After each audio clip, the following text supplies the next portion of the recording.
everybody, welcome to Playbook by Laserforce Loveland. This podcast is a platform for laser tag players to geek out about strategies, stories, and ongoings in the Laserforce scene, and for you to join us as another player at the table. My codename is Mischief. I'm a player from Loveland, Colorado who loves to talk about tag. Tonight, I'm joined by GuyNextDoor from Auckland, New Zealand. How you doing, man? Good. Kia ora to you and your listeners, which is me and a bunch of other people I know. For sure. Yeah, at this stage, but for those of you who don't know, GuyNextDoor, otherwise known as Steve, Steve-O, Steve-N, which of the three do you prefer, by the way? Honestly, I get called like all sorts in our scene. I get called like G&D, GuyNextDoor. Steve-O's probably the one that a lot of like most people call me by, if not G. But yeah, you take your pick, man. It's all so good. if I say one of the 7 names, I'm referring to the only other person on the podcast. Yeah. It's a dead giveaway. Is he talking to me? I don't know, maybe. Anyway, G&D, he's one of the 3 co-hosts for the Resupply podcast on Twitch, which we're going to link in the description of this, of course. That is you 3 talk about more like news and ongoings for the Laserforce scene. You bring on guests. It's much more of just a fun time, I would say, than like specifically talking about. You do talk about SM5 sometimes, though. Like it's just kind of a mixed bag. Yeah. We don't do quite as much as the nitty gritty that you guys delve into. And I think that's probably a good thing because I mean, we're clowns. I mean, DK is not a clown, but me and Than definitely. You 3 have a great clowns. dynamic, though. You know, we try. I'm sort of my strength is strength in quotation marks would be being entertaining rather than being informative. So if I can live in that world, perfect. Well, I'm going to ask you to step out of your comfort zone tonight. Because we're going to be talking, about building a member base. Cool. All about our experiences building member bases and how you can be successful at it yourself. But before we get into that, G&D, could you just tell us a little bit about your origin story as a player? Yeah, so I was at the toxic waste dump. No. I started That's playing. where most of us start. Yeah, I mean, don't put it past me. I'd sort of float around the dump shop here, but I think I was 15. It was just before my 16th birthday, way back in the day. And this place had opened up, called Laserforce. It had been open. Actually, it'd been open for what year did it open? I think 2000. The year 2000. Auckland Laserforce YRL. Opened, and I came down like maybe it was like maybe a month after it opened. I think my membership number is like 1001 or something, and it had just opened up. I came down and checked it out. I was like, this is really cool. And then in 2003, sort of the start of 2003, for some reason I think I had met a couple of the members through, I don't know, mutual friends, or I used to do this job. I'd stand out on the road and hold a sign and just wave at cars. No I think way. I was like, yeah, I was like 15, and there was a couple of people. There was a KFC that was just down the road from where I would hold the sign, and a couple of the workers there would walk past and would like say hi and stuff, and they were fairly nice. And I actually, they were like regulars at Lasers, and I went down there maybe for my birthday. It was the week before my birthday for some reason, and they were super nice to me, and I was like, oh, I meet you guys, right? You guys say hi to me. They're like, oh, Flower Boy. So just from that like chance encounter and me just going, I honestly can't remember why I went down. I was like, these people are kind of cool, and like I really enjoyed playing, and I was like, oh, maybe I'll come back the next week. And they remembered that I'd said, I think I'd mentioned it was my birthday or something, and they remembered. And I was like, these people seem cool. I wanna come hang out with these people. These people are rad.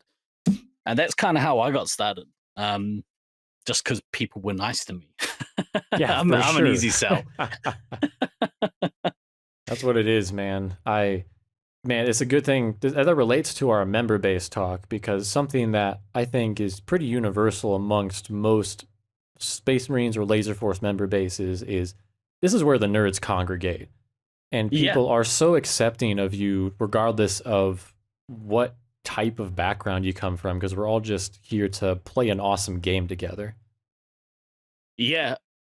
I'd agree. And I, we've got to probably dive into it, but I think that goes a long way to growing your membership if you're nice to people.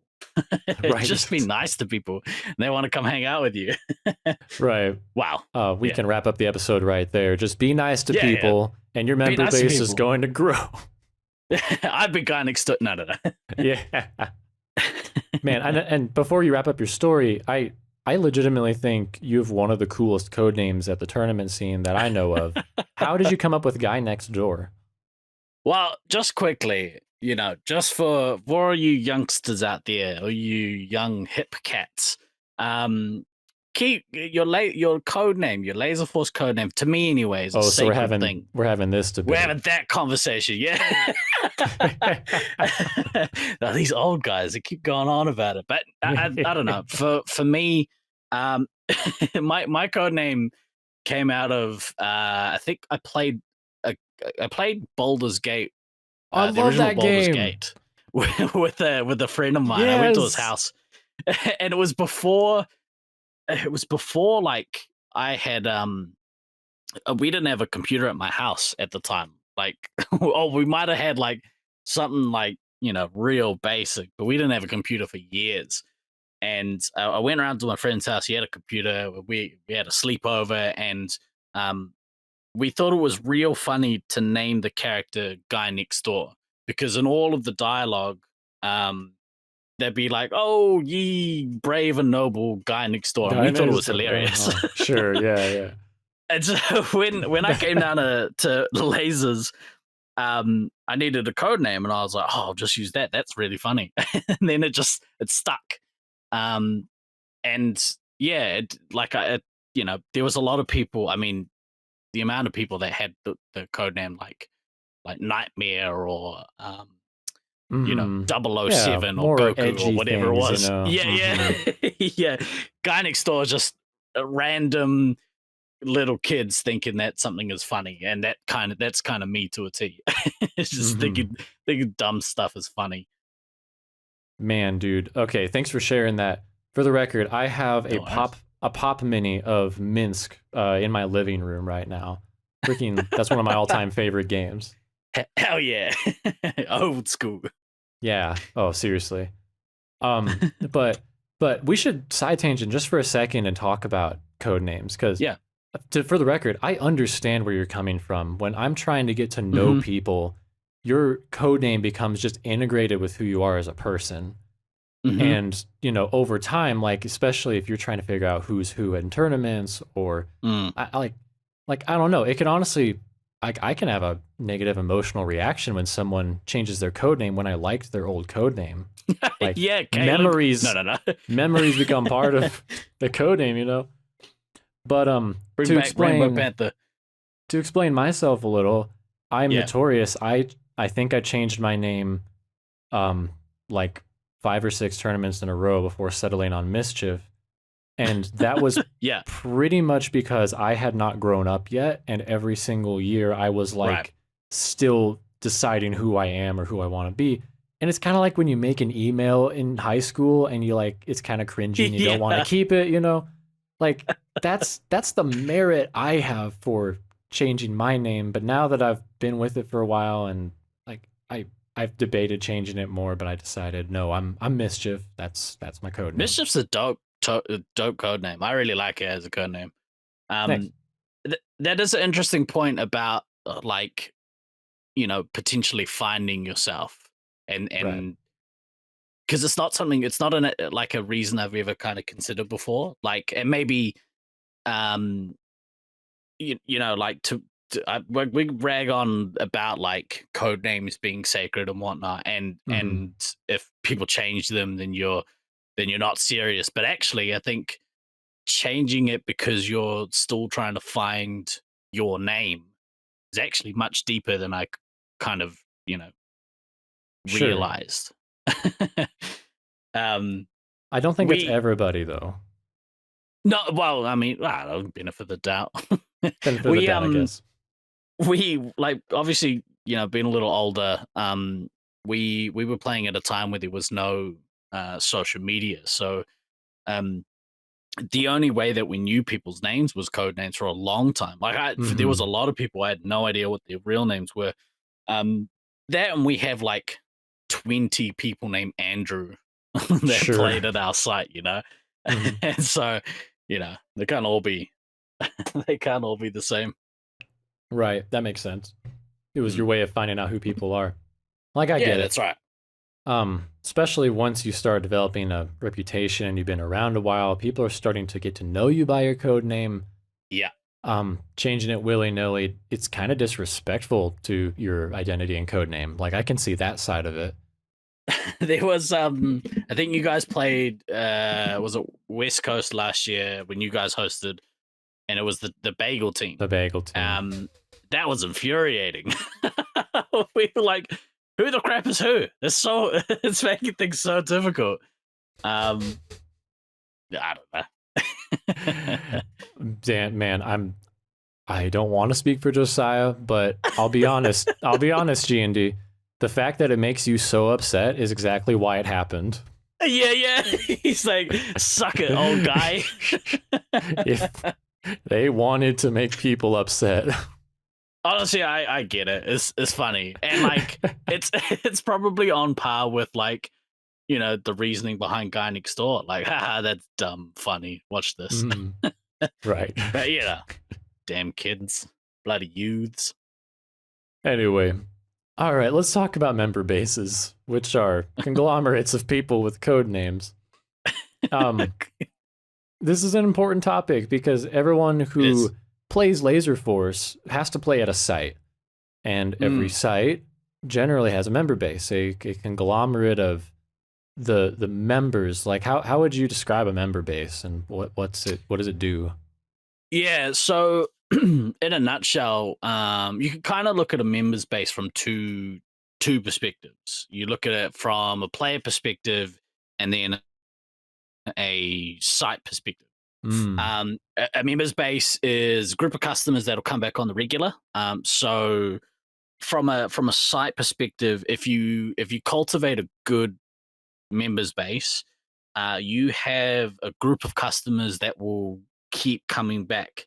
And usually on a night where you might otherwise have not that much business going on. Like for us, we had our members night, or have had our members night, on a Tuesday for years at this point, because a Tuesday night historically is quite slow because most people don't want to go out early in the week. But if you have a group of diehard regular customers that want to keep coming, you can take advantage of of their loyalty by making them come on a night that nobody else wants to play.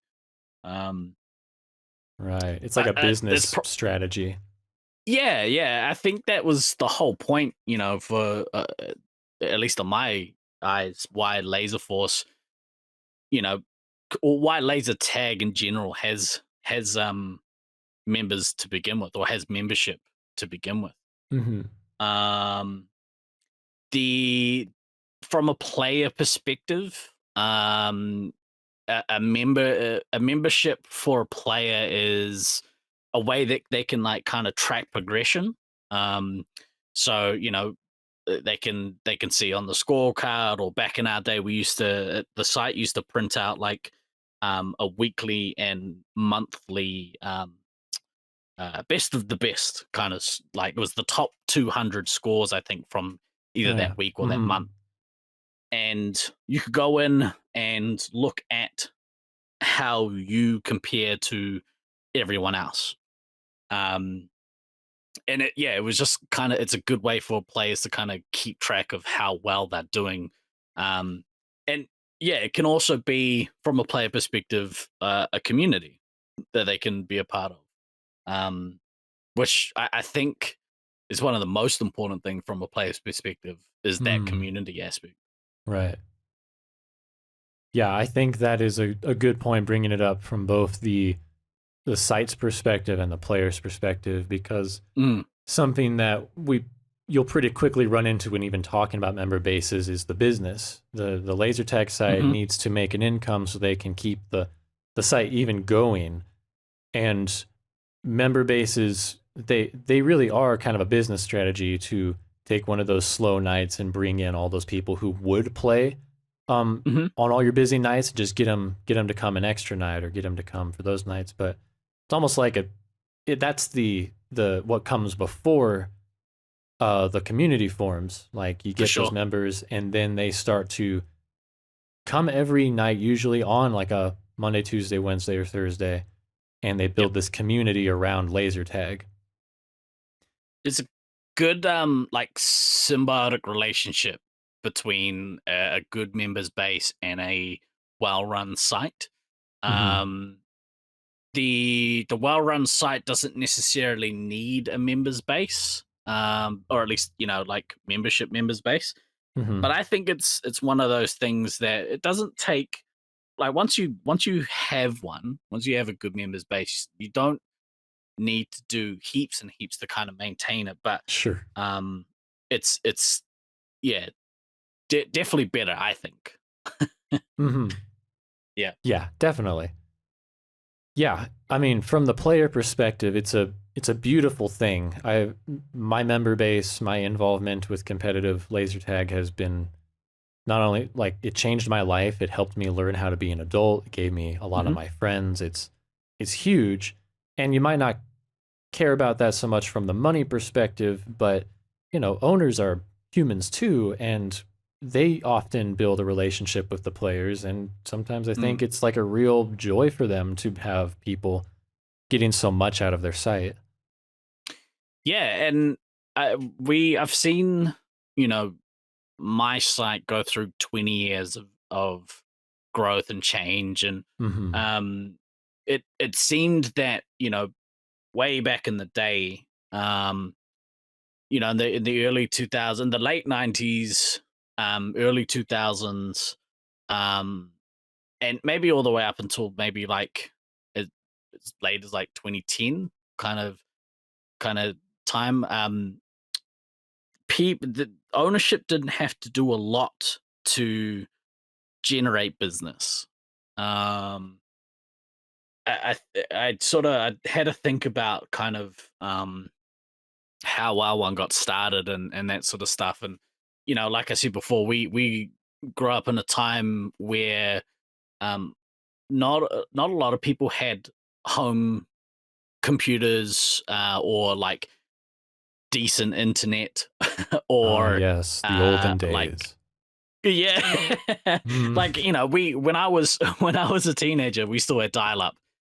We still had dial sure, up yeah. internet. We had, consoles, but console gaming was different. Like, nowadays, you boot up your PS5, you jump on and play Fortnite with randoms from around the world, and you Yeah, can kind yeah. of pick it up and put it down. Um, Back then, that wasn't really an option. You play like single player games and stuff, or if you Hmm. had siblings, you smash your younger siblings at, like, Mario Kart. Yeah, But you do split screen, you're all in the same yeah, room. exactly I right. miss Beat the that. shit out of them at Halo or whatever. Um, but uh, so it meant that people like us, who are kind of more into pop culture, more into, I would say, nerds, because Nerds. and not all of us are nerds, and nerds doesn't necessarily mean uncool, but certainly it's No, I mean it in the more. most positive sense. It's a good thing nowadays. Yes, yeah, most definitely. Um, we didn't have, access to the other stuff, so going out and playing laser tag once a week, for regulars, was kind of our way of like geeking out It still is, obviously, but Mhm. back in the day, the ownership didn't have to work quite as hard to get people to come along. They could kind of just sit back and watch the money roll in. Mhm. But Totally. these days, I think uh, because there's so much competition for people's time, it takes a lot more effort to bring in um, to bring in like regular members. And I think that's why you do find some owners that are more engaged with their membership because they realize, oh, actually, it takes a little bit of work to keep these people coming back and spending money at my business. So, Mhm. um, yeah, I actually had a meeting, a lunch date with our owner Okay. last week, um, and like I would never have done that with the old ownership because he just wasn't that interested in doing that sort of stuff. Sure.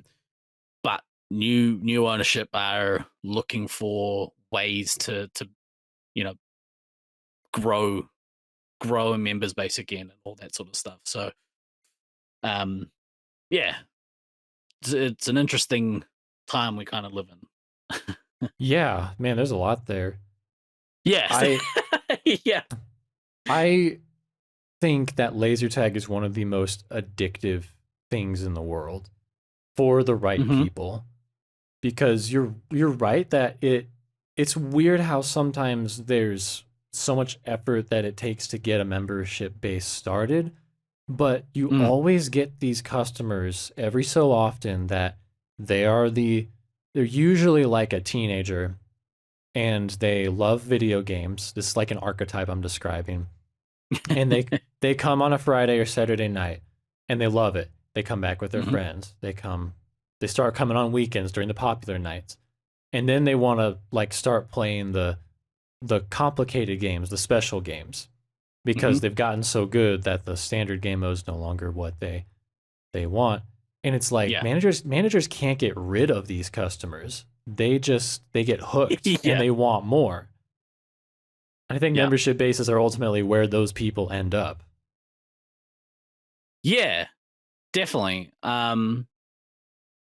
There is a type, um, and there's a section of our community as a whole, that maybe find it hard to socialize with people. Maybe they have like social anxiety or just struggle with um personal relationships, and I find that Mhm. that uh laser tag helps gives people like that a place to bond over like shared interests. um Mhm.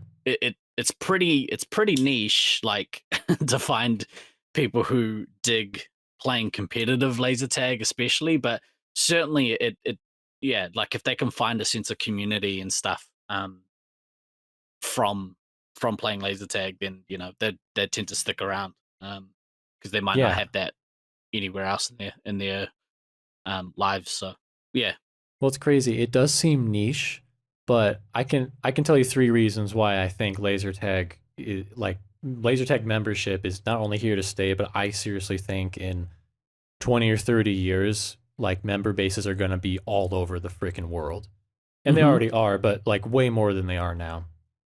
Mm. Um actually more like two reasons. One, I think laser tag is a perfect combination between an athletic sport and video games.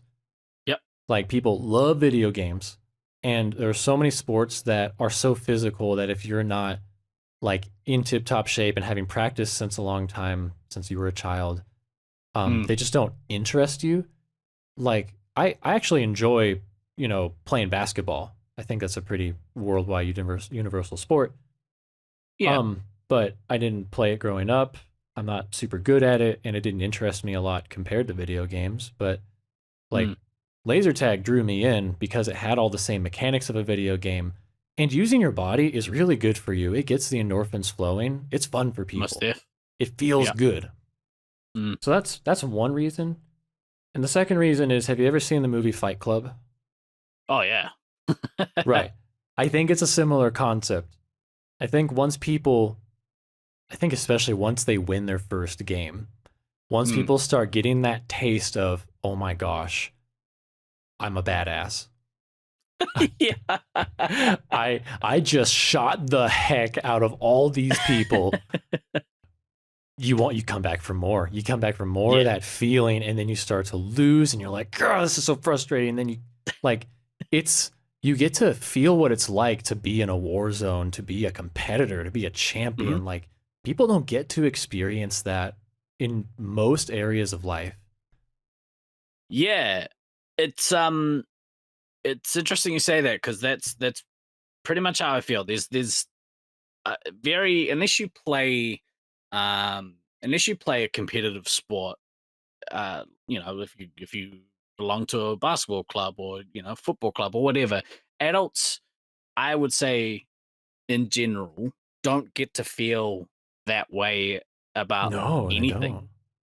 don't. Um, it's a real shame because it's such a good feeling if you are lucky enough to be good at laser tag, because not everyone is good at laser tag, but if you're lucky enough to be good at it, No. uh, and you get yourself around other people who are in the same boat as you, then yeah, you could get some like really awesome endorphins Oh yeah. cranking.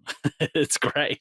And you said not everyone's good at laser tag, but let me tell you, this is a sport that anyone could be good at. There's no it, Hmm. whether you're tall or short, whether you're athletic or not as, or male or female, or whatever it might be, all these barriers Mm. that typically exist in most professional and competitive sports, a lot of them are, at least the factors are way subdued in laser tag Yeah. because it's about your brain mostly. It's about standing in good Yeah. spots, outsmarting people. Like, that's rewarded in laser tag. Hmm. Yeah, most definitely. Yeah, I would say uh that thought's gone. It's okay. You're good. You're good. Where's that edit hammer? You're gonna smash that one out. Anyway, like, I know it's more at the top levels of play. Like, there's obviously natural talent and preparation does play a factor, Mm. but just starting out, just being able to play in your members' nights, anyone can come in and absolutely smash a members' game night, you know? Yeah, that's what I was gonna say. I remember there's kind of like tiers of regular members. Mm-hmm. Um and it kind of carries into like how you actually build a members base. You kind of have to build it in layers. In my opinion, that's Okay. the way Could that you it needs talk to be about done. that? Yeah, so I think like from a side perspective, uh, your customer base that plays on the weekend and stuff, that's your bread and butter. Like Mm-hmm. birthday parties, um, you know, business groups, school groups, scout groups, all that sort of stuff. That's your bread and butter um, customer base. From there, you have your kind of if you when you start introducing players to membership, you have your first layer of members, and that first layer of members is um, a regular customer who maybe comes in during the day on a weekend and will play all day long with whoever will let them play. Mm-hmm. That kind of member has pros and cons. The pro being they usually spend a lot of money with your business. The cons of that kind of player, at least initially, and especially if you don't kind of progress them, is that they come in and they ruin a kid's birthday party by smashing everyone because they are better than everyone. Classic. Um, you know, that can be a deterrent. So if you get that kind of member, the next one up from that, where you should be progressing them to, is a member that comes to the regular party nights that you might put on as a business. So a lot of businesses, our site. has 2 a week. They do late night lunacy nights, which is Friday night, Saturday night, and essentially you come in and you pay whatever it is. I think with us it's like $20, and you get to play as many games as you want for 3 hours. And these nights are designed to get people coming back on a regular. So that's kind of the next tier up from that player that comes in and plays against the birthday parties and stuff. Now they are playing every week or every other week. They play under their membership. So they set up a membership and they play under their code name. And they're getting a taste of what it's like to play some of the more advanced games as well as a bunch of the standard games. So they're creating that habit of regular play. So that's kind of the next tier up. Yeah. From there, I would say the next tier up from that is the member that comes to maybe an advanced members night. So, and this is where you can start, getting hopefully customers coming a couple of times a week. So they come on the party night, and then they also come on like a Monday or a Tuesday night where you have your advanced members night. They play some of the harder games, not necessarily just Space Marines, which our kind of community is I guess known for. But they play things like D&D or Lord of the Rings, depending on what part of the world you're in. Right. They can play, games like Dead Aim, Space Marines 4, Space Marines 5, Laser Ball, like these sorts of nights. Yeah. And then from there, if you're lucky enough to kind of get this far, the top tier of membership, I guess, is for us anyway, is progressing that player to a Space Marines player, which they kind of can be like a blurred line between those last 2 tiers. But if you have regular Space Marines players, then they are likely committing to playing every week, at least once a week. These kind of players will travel to play, so now they're dropping money within the entire community. And spending a lot of money to do it. Yeah, I think those tiers are pretty accurate. I might amend that final one to more like a competitive player or something, because I know that there's a lot of sites in Europe that mainly do like laser ball on their members nights or something like that. Yeah. But point is they're so committed, and they're actually like working on laser tag as a craft. They're probably interacting with other sites. They might be engaged in leadership over the newer members, things like that. Yep. Yeah, I think I think though that's about right. Then you're right. Like we've recently sort of obviously found a whole new members base based in Europe, at least new from our perspective. Right. We've known a lot of the UK players for years and years, but outside of that, finding the scene from Germany and finding the scene in the Czech Republic, I'm sure that there's scenes elsewhere in the world that we haven't found yet, but maybe one day we'll. Oh yeah, definitely. We just go deep into the Amazon rainforest and we find a Laserforce site.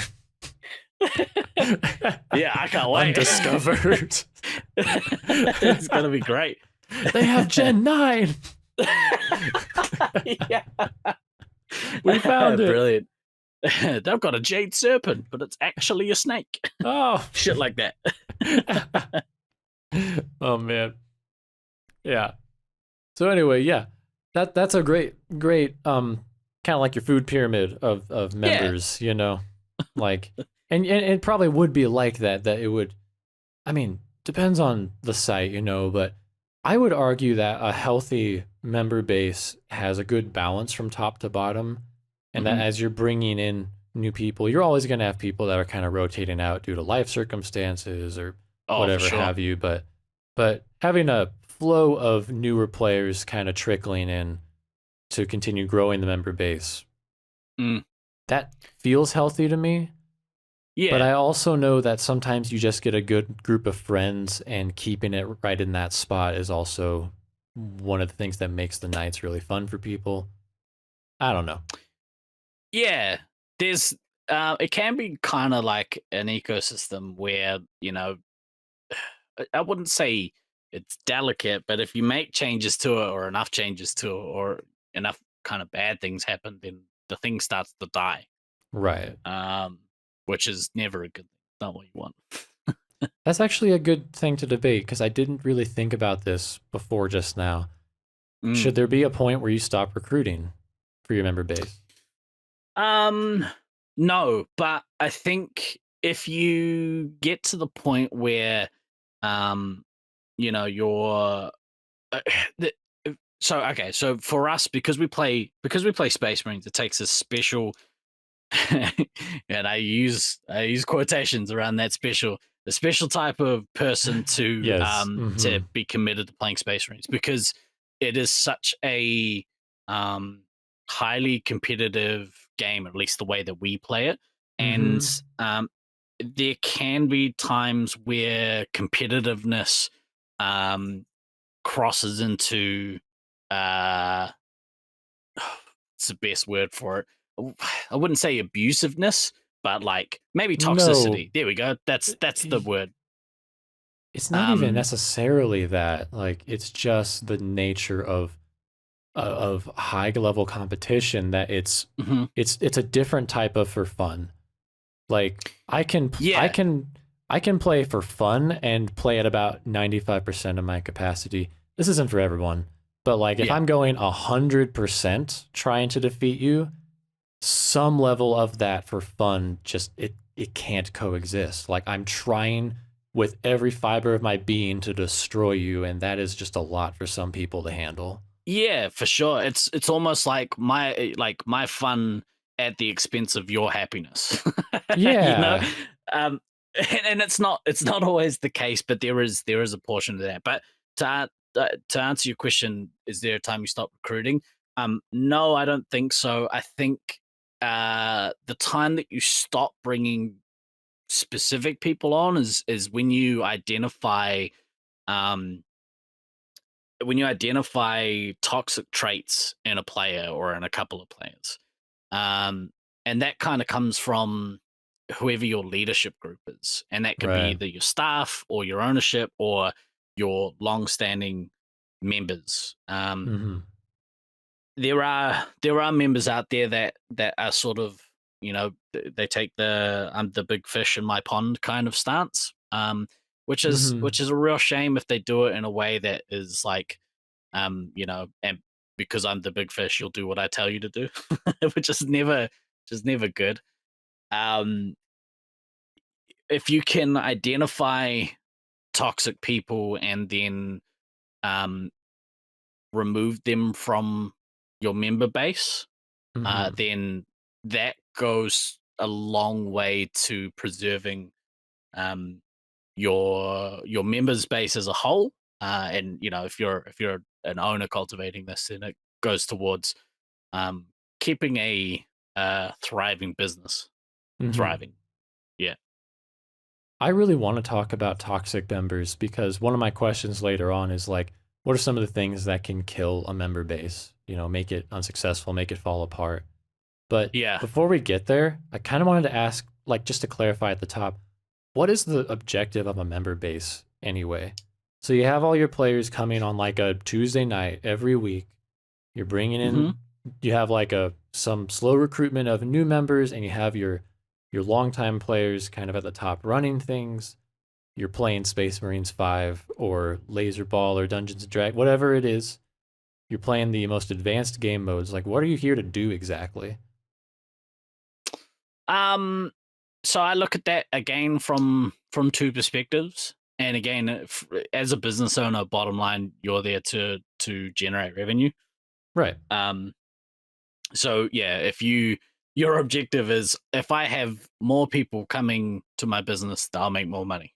So maybe for the um, owner, the objective is more like I want to keep them coming back. that's right. Yeah. Um, but when you say overall goal or objective for like a member's base from a player's perspective, Mm-hmm. um, I guess it depends. Like for me personally, like uh developing a members base or a strong members base means selfishly I get to play every week because it's Mm-hmm. really Mm-hmm. hard to play uh members night when there's no members. This is Absolutely. definitely a game that you need other people to come in and play with you. You can't do it by yourself. Um so I think that's the main objective from a player perspective, to building to building a community, building a members base. Yeah. um Secondary to that, like, it's a good way to meet people. Mm-hmm. It's a, you know, good way to have a social circle. um Kind of as a tangential thing, some of Yeah. Shoot. my longest standing friendships are with people that I met at Laserforce tournaments. Um, and some of these friendships have lasted since I went to my first one, which is way back in 2003. Mm-hmm. Um, those friendships have lasted longer than some of my in-person friendships, like locally. Maybe that's because they don't have to deal with me all the time, but they're some of the nicest Maybe. people. Yeah, maybe. Yeah. Yeah. Yeah, that Did makes that sense. kind of answer the Yeah. question? Well, Did yeah, I and understand it? yeah, and I wanted your opinion, like I'm not sure, like you said, it depends on the base. I'm not sure Mhm. it's an there's an objectively right answer to it, but I ask because I think I've witnessed multiple different objectives from leadership over years. Like Mhm. if your goal is kind of oriented with the site owner just to keep the member base growing, then Mm. there's a lot of things you can do for that we're going to talk about making the member base thrive. Mhm. But I have seen, I think particularly when you get either those I want to be the big fish in the little pond players, Mm. or when you get really competitive, um, like international players, Mm. they turn the member base into a place to meet more individual goals. Like if some of the players are looking to win at an international tournament, for example, Mm. and then the members night becomes let's practice our team lineup as much as possible and try to make our six that are going out to compete or however many to compete. We're trying to make them as good as possible. So we're going to play competitively every game. We're going to build around stacking against these players with this or that. That can accomplish one goal of trying to train hyper competitive like players for a competitive team, but it may not Mm. be very good for the membership scene in total. I think you're right. Yeah. In fact, I know you're right. there's uh, If you there's experience this, plenty. Oh, 100%. Yeah, mm-hmm. and so to give you an example, we ran a Space Marines league here locally, Uh-huh. and somehow we managed to get, I think, like maybe 30 people playing. Wow, that's amazing. Um, yeah, I can't remember. I sort of remember how it happened. There's various groups of friends came along, and then all of a sudden they were all here, and we were like, wow, let's capitalize by doing what Brisbane do and running a league. The problem is, um, the goal became, and in my naivety, the goal became win the tournament. Win the league, yeah. Smash Yeah, these win the league. noobs. Exactly, and honestly, it killed off 2/3 of that membership. All of the Wow. new players that we had accumulated, Mm-hmm. after I think we ran it over. Our goal was to run it over like 6 weeks or something, and by week 3, you know there were a bunch of players that were like, you know what? No, thank you. I don't Mm-hmm. want to. I don't want to keep coming back here.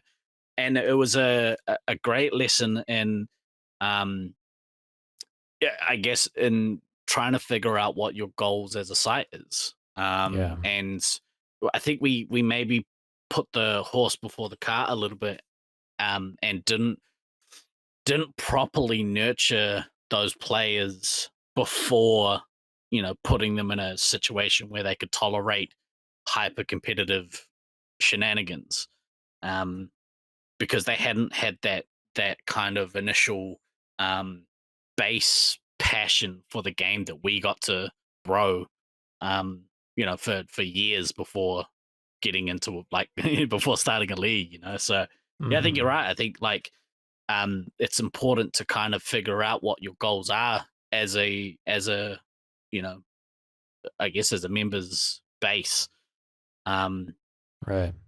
and make sure you're not sacrificing uh, potential goals to fulfill one. Um, Pretty much. Yeah. yeah, 'cause it could be real detrimental.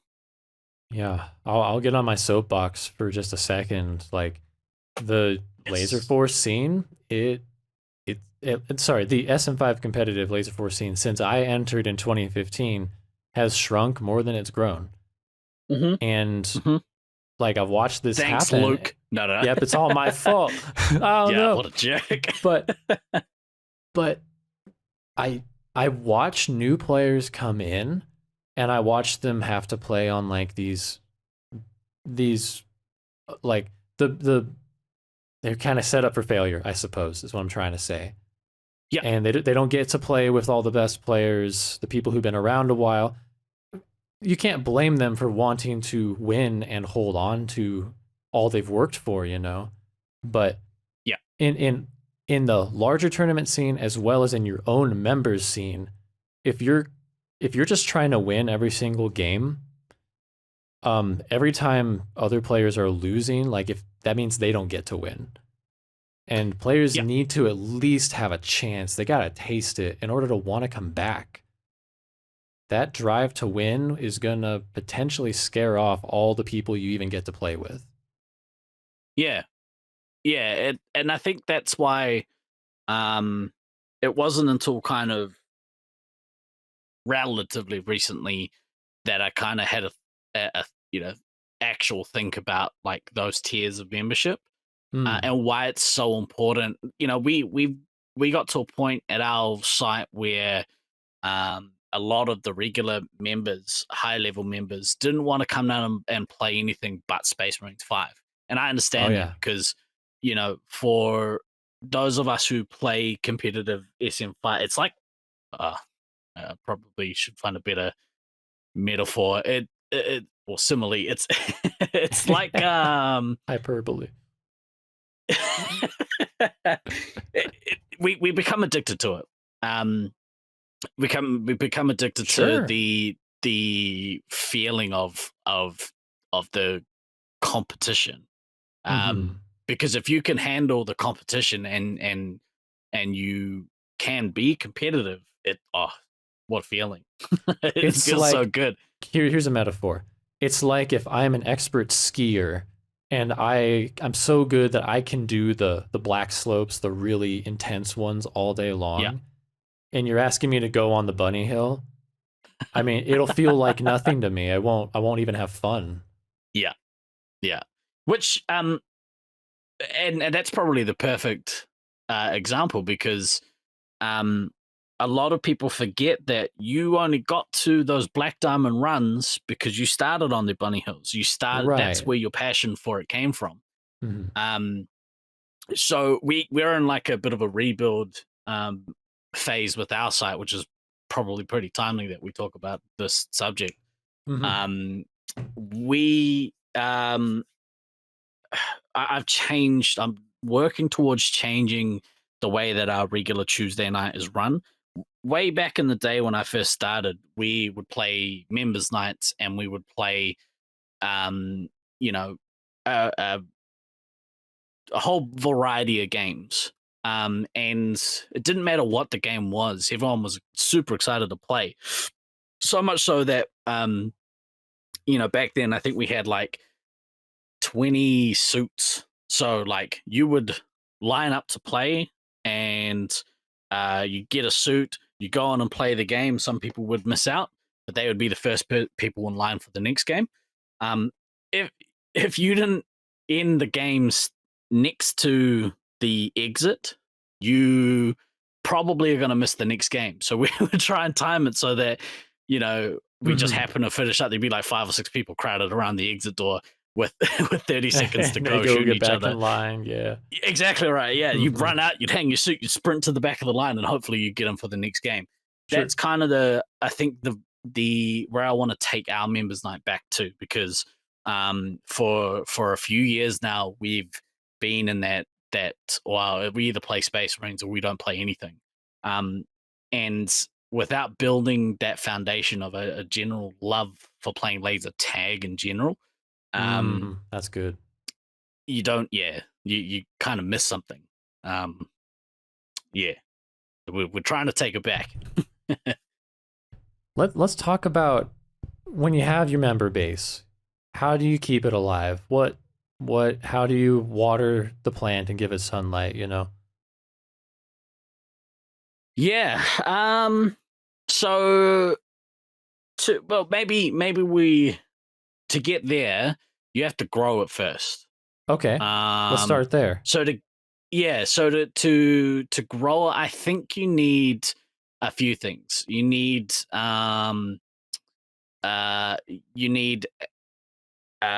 ownership needs to be on board. So first and foremost, if you have an owner who's like, or even if they are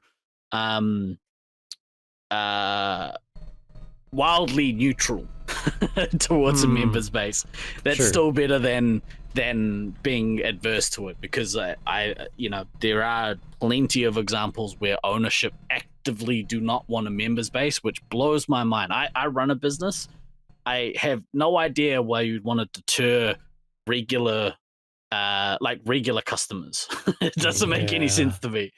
But you do get that kind of owner that is like, ooh, yuck, I don't want that. I just want people to come in and play birthday parties in the weekends, and because the members are terrible people.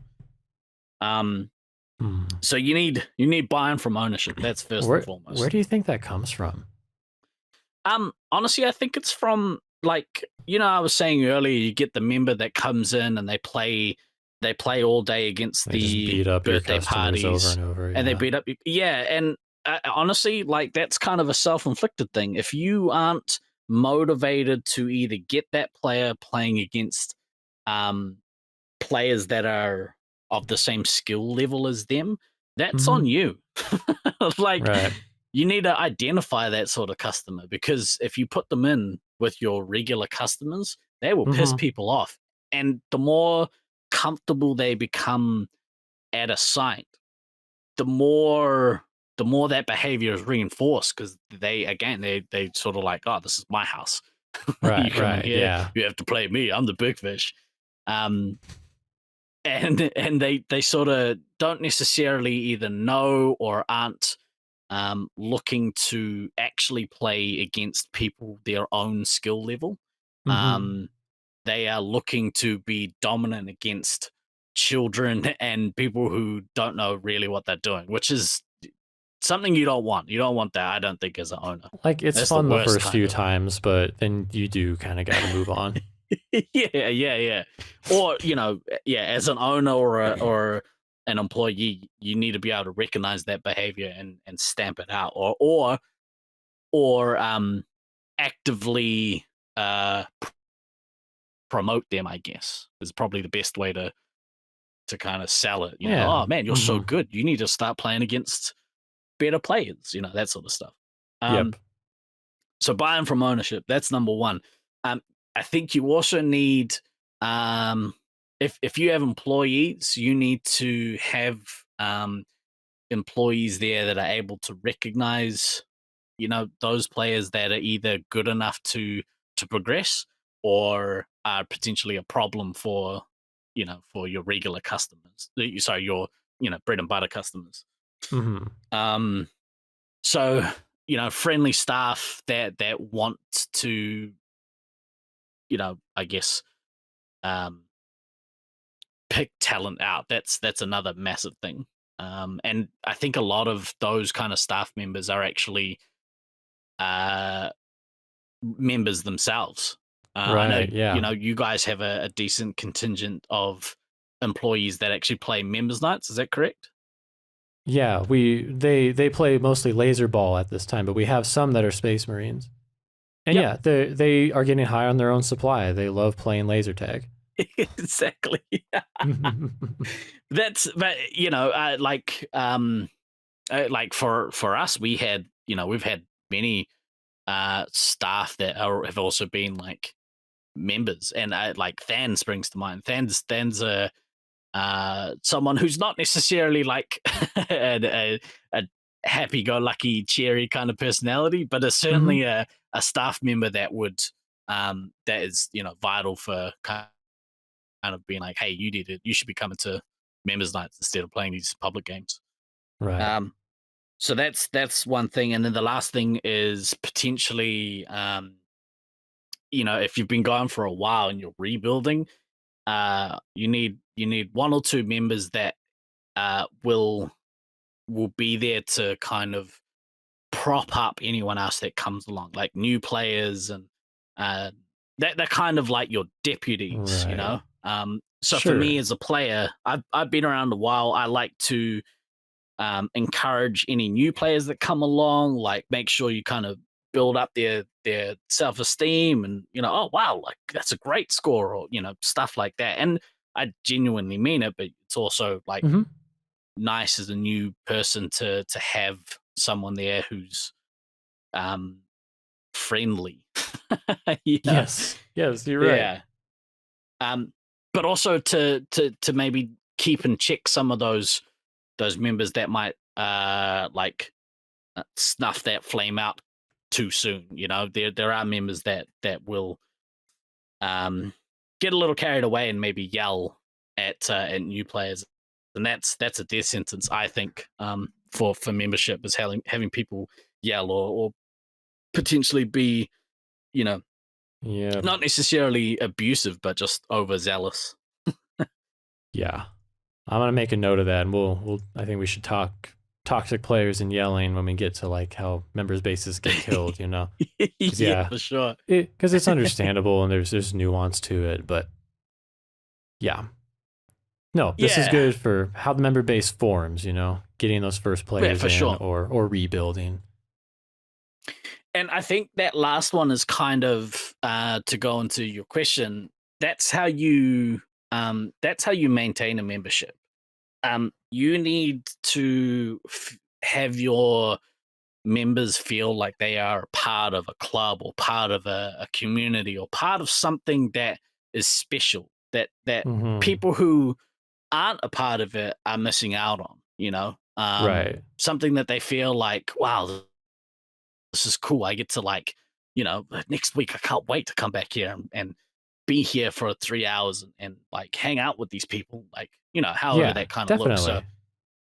just that general um you know nourishment, that nurturing that needs to happen for newer players, and eventually um you would hope that that kind of has a flow on effect. So um if you're positive and upbeat and excited about playing, then those people who you bring in will hopefully be the same way. Hopefully, not always, but Hmm. hopefully. Yeah. Hopefully, Mm. people gravitate towards people that are kind of like them. Like vibes, but. Yeah. If I can go back to how we start up member bases, the one other thing I would add is that you could have your members attending some of the like the Friday Saturdays, a tier or two down once in a while, kind of like Yep. intentionally trying to recruit instead of having it just be on the staff because Yeah. The sometimes the staff aren't doing it. the first time I saw it like really be effective, I was in Brisbane, and I was there visiting my family, because my family, for the most part, all live in Queensland. So I'd go to every time I go visit them in Brisbane. I'd try and go to Lasers because why not? But I went to one of their party nights on a Saturday night, and I think there was like 80 or 90 people there specifically for the party night, and I was like, this is incredible. And they're like, oh, this is kind of a slow night. You know, we expect like 150 people at our party nights. I was like, holy crap, that's awesome. But they had some of their, I would say mid-tier players playing that night, but they would play and they were actively recruiting for their Monday league nights.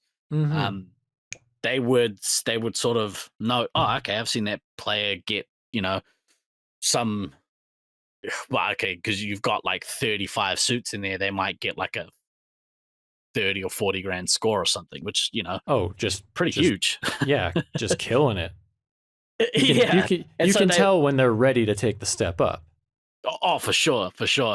And so they'd go up and be like, hey, look, you pretty good. Like, have you played before? And just strike up the conversation and then float the idea, hey, look, we run a competitive league on Monday nights. You would be really great to turn up. And I think often people go to these things with friends. They prefer, if like a random comes up and they're like, hey, you should come to our club night. Some people get intimidated, and so they want a friend or two to go with them so that they at least know somebody there. And so boom, just like that, you've got potentially 3 new members. Right. Yeah. So hopefully you can snag a fan club like you got himself a whole fan club, and I think a bunch of them play every week. So if you can get a group of friends to come, even better. But yeah, having somebody at those party nights actively recruiting good players I think is a massive plus. Yeah, definitely. It's pretty common sense. People, they only do things that they get some kind of benefit out of. Yeah. And people attending your members' nights, they have to be getting a reward out of it. They have to be having fun. They have to feel community. They have to be getting some positivity from the whole experience, because if it sucks, they're not going to come back. Exactly right. That's 100% right. But I think it's important to say, because some people probably just, I think they look at it and think, oh, the reward is laser tag. People are going to come because it's laser tag, and it doesn't matter how the people are, which sometimes laser tag's enough, because laser tag is pretty great. Yeah.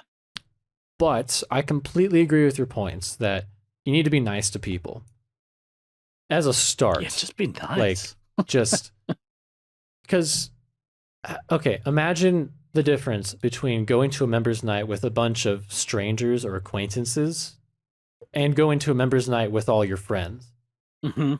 I mean, the difference is massive. I think I might go and do my taxes with my friends. I think it might be a good time if my friends are cool, Yeah, all my friends happen to be tax accountants, and they're crazy. I'd much rather do taxes with my friends than with strangers,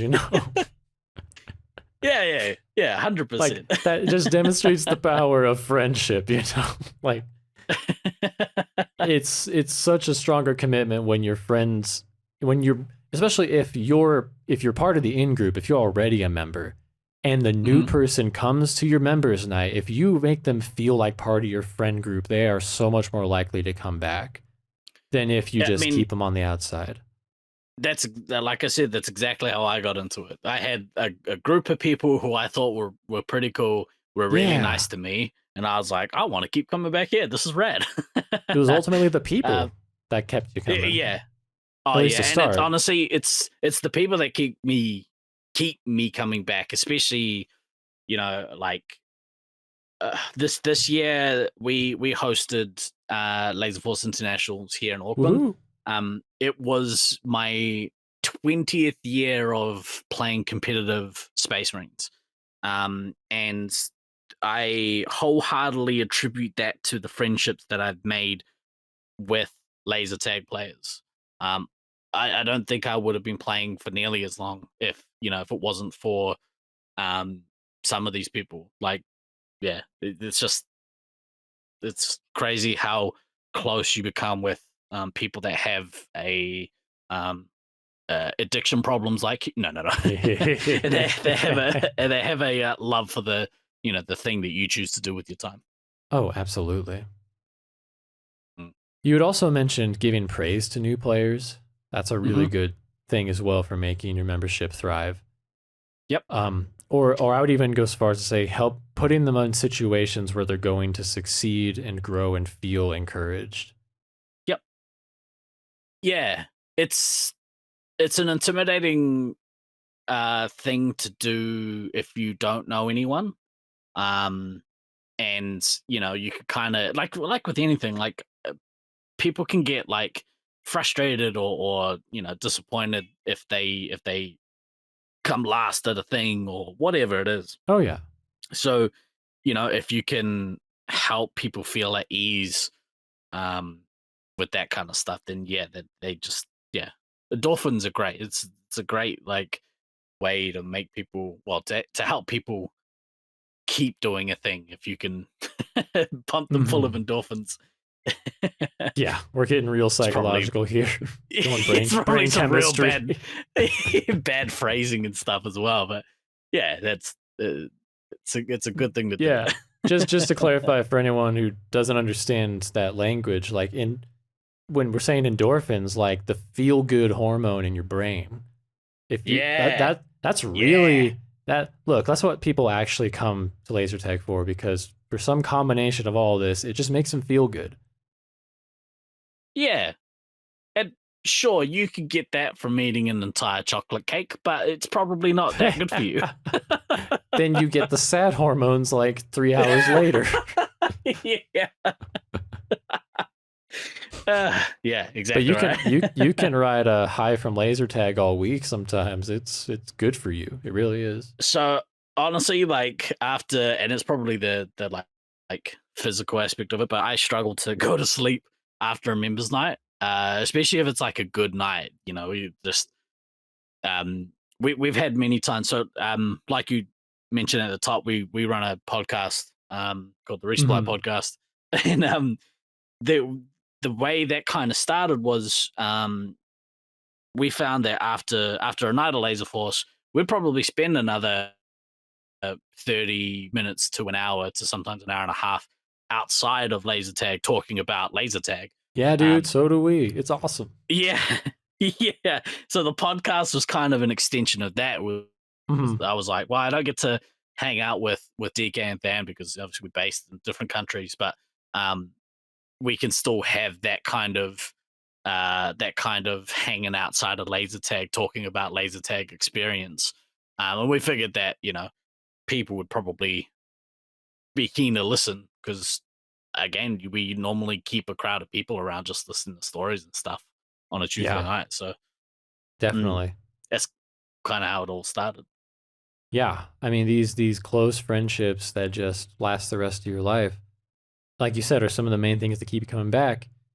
Um, and look, for some people, I think the laser tag can be enough for them. For some people, Mm, but yep.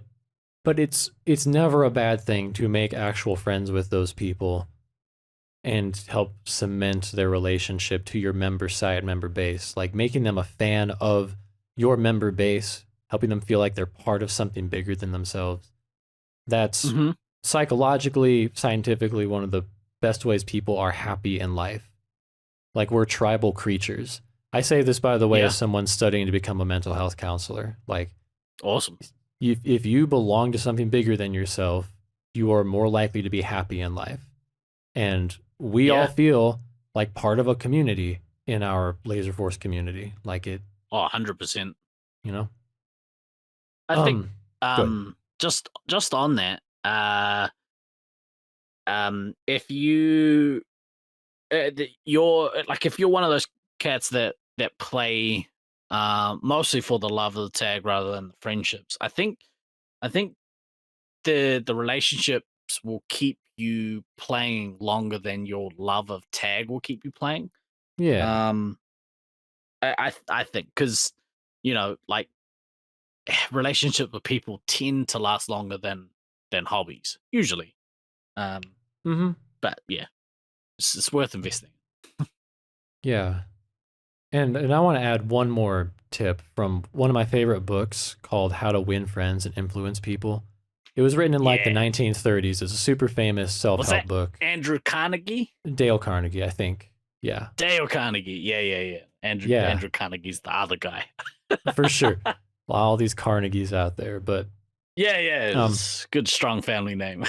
it's one of the best books I would ever recommend for people to read. And the moral of the entire book is simply to, if you want to influence people, have a sincere interest in them. hmm Like don't fake it. Just develop a sincere love and interest for other people outside of yourself. And so when you get this new member coming to your member base, if you show them that you care a lot about who they are as a person and their experience at your members night, you won't have to like do any weird specific steps or fake that in, like they will feel that they are cared for and they're going to want to come back. It's Yeah, so it'll all fall into place organically if you care about other people. 100%. It like genuinely Hmm. care about other people, what they're up to. If you, yeah, show interest in them, and they'll again. It's a dopamine thing. Hmm. Like Right. people want to be around people that make them feel good, and if you genuinely care about them and their their progression or just them in general, like yeah, Hmm. people want to come back and hang out with you. Um, which just Yeah. creates such a good environment for people in general to be a part of. And let me tell you, if your first thought is, I want them to stay so that I have people to play with, you don't genuinely care about them staying. You care about your experience. Yeah, look, honestly, it's a okay way to feel. Like I feel that way. But it can't be the only thing that drives it. Like that's the only They'll be reason you able to want people tell. around you. Yeah. Exactly. Yeah, exactly right. Um, it becomes very, very apparent, very obvious. Yeah. Man. Well, on that note, why don't we talk about what can kill a member base? Yeah. Um, poison. No, no, no, no. Yeah. Me, I I sound kill a member space. I'm that good. uh, Um, I was a little too excited for that suggestion. poison. Yeah. I think uh toxicity is a big one. And it's probably it's not something that I've kind of had like a word that word has become part of my lexicon recently. Hmm. Um but I would say toxicity is probably the most um common killer of a members base, and that Yeah. can be toxic players, that can be toxic um, ownership, can be toxic staff, but toxic people in general will kill a site faster than Luke with a bottle of poison. That's right. It's um we've had players we've had a few players and well, not a few. We've had players that have been toxic in different ways. Do you think you could define toxic a little more in depth? Yeah. So I would say it's the player um, that makes other people feel bad. It's a Mm. player uh, that behaves in a way that is um, psychologically damaging to other people. Mm. Um, so we had a player that was unwilling to learn to play by standardized rule sets.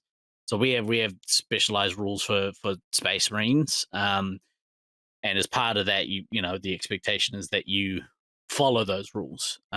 We had a player who was unwilling to stick to those rules on the regular basis, Mm-hmm. and they would kind of double down on their shitty behavior by, you might.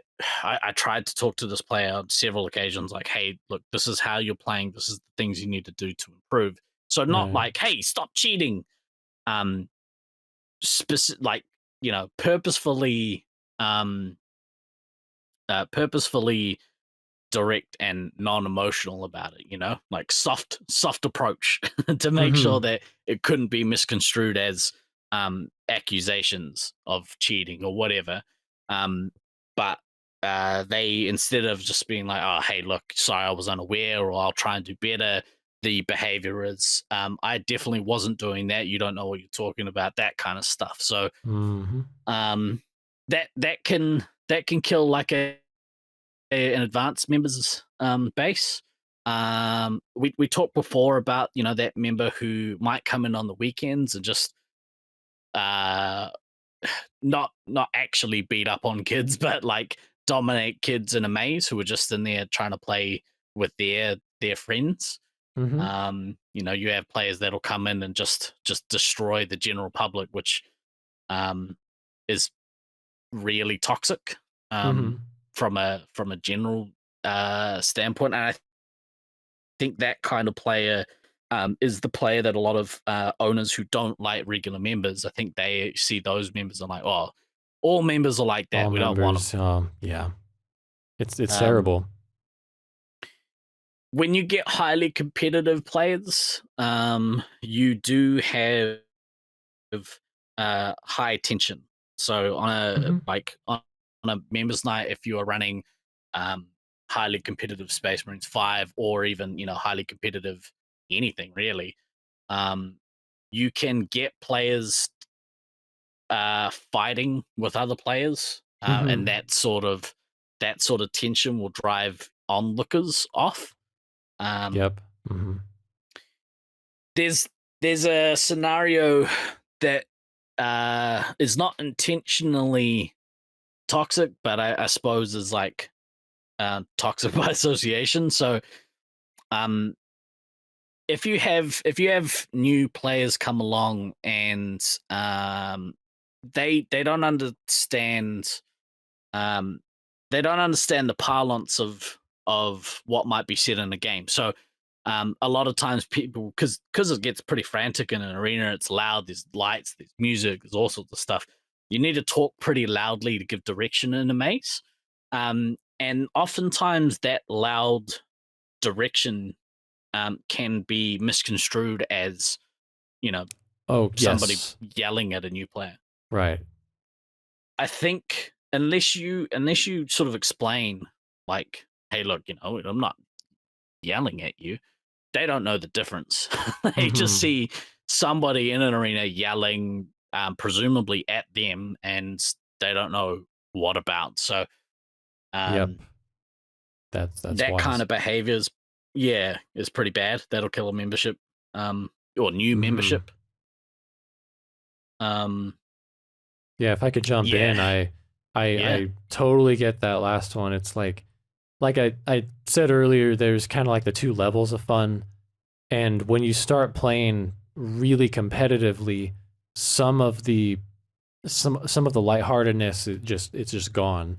Or yeah. there's no lightheartedness when you're playing highly competitively.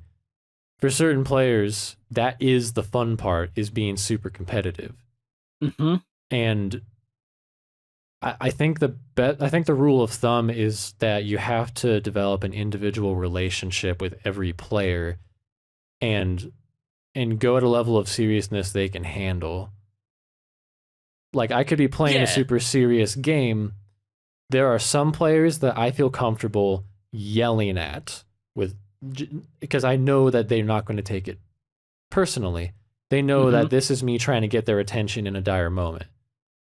And there's other players where even in that moment, I'm not going to yell at them because I basically don't have the consent. I don't know that they are okay with it, and Mm.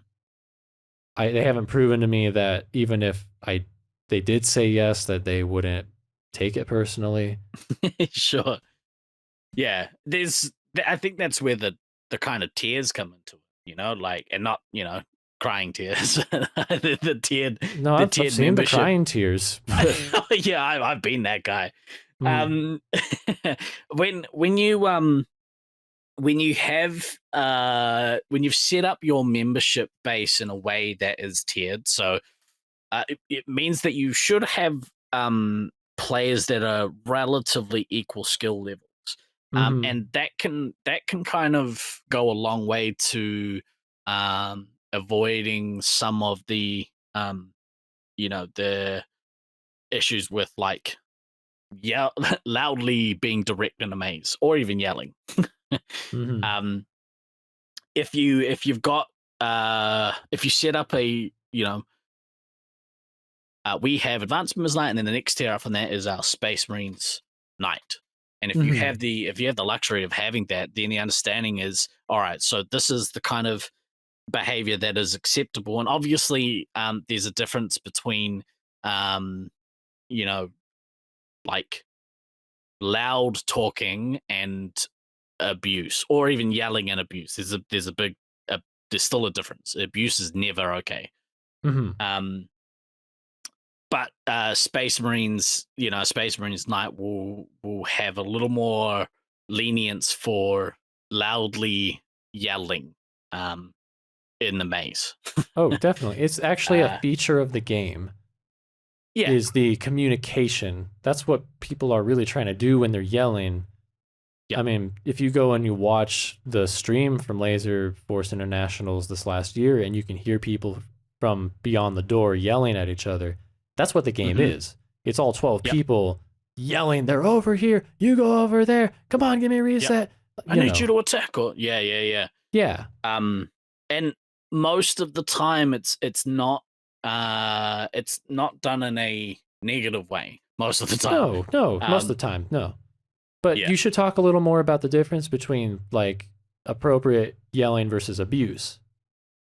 When I do it, it's okay. When everyone, no. Oh, I With see. with the My but bad. usually, um, tone can be a thing. Although, like I said, if you're in the maze and somebody is loudly yelling at you a direction, it can come across as like, oh my god, this person is like in my face. What's their problem? Oh Which, yeah. like, if you're new, like, that's gonna be a scary thing. Um, I'd say it becomes abusive um when you start personally attacking people, and that doesn't necessarily have to be done loudly. And I've been Mhm. I've been guilty of it. I think there's a lot of people in our competitive community that have been guilty of it. It's where on those times where you lapse, if you can make sure that you make amends, um, and not let stuff fester, and more importantly, stop doing it. Yeah. Like, nobody's perfect, but yeah, there can't be a long-standing um thing that happens on a regular basis. But yeah, it's stuff like personally attacking someone, or that's probably the big thing. That's probably the big abusive thing, is personal attacks. If if Yeah. you if you're yelling someone, "Hey, I need you to go downstairs and attack. Stop standing around here. I need you to go downstairs and attack." That's different from, "Hey, dummy, I need you to go downstairs and attack, you lazy Yeah. bastard." Yep. Yep. Very There's a different. difference there, you know? Absolutely. Mhm. Yeah. Of course. Yeah. I Yeah. would Thanks say for from explaining that. a I would say, like, that next tier down, though, you kind of even need to be more strict with the amount of yelling that goes on. Because unless you're playing a Space Marines 5, or maybe even a laser ball, I don't think there's a lot of instances where yelling, stuff in a maze like that actually is necessary. Um, it's very, like, game specific thing.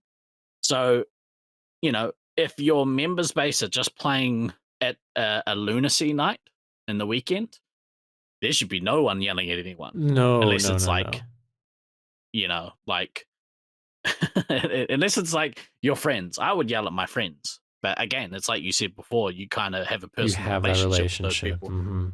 And most of the time it's a jokey. Like I will maybe say over the top things because it's like a joke. Sure. But they know that it's a joke. And if they ever usually have a thing with people in my life that if I overstep, please let me know. Absolutely. Yeah. Yeah, definitely. Yeah, the context of if you're like an experienced member and you know that, you know, another newer player is playing objectively bad, like they're Mm. standing in a useless spot and they should go attack, giving that order from that place of authority might be considered toxic or abusive to them. Because like Yeah. if they're there to have fun and they don't know you or they don't care about your status as one of the top members or something, they might rather play the game their way, doing the best they know to do, than listen to you order them around. Like that might ruin the experience Yeah. for them at that current level. For sure. For sure.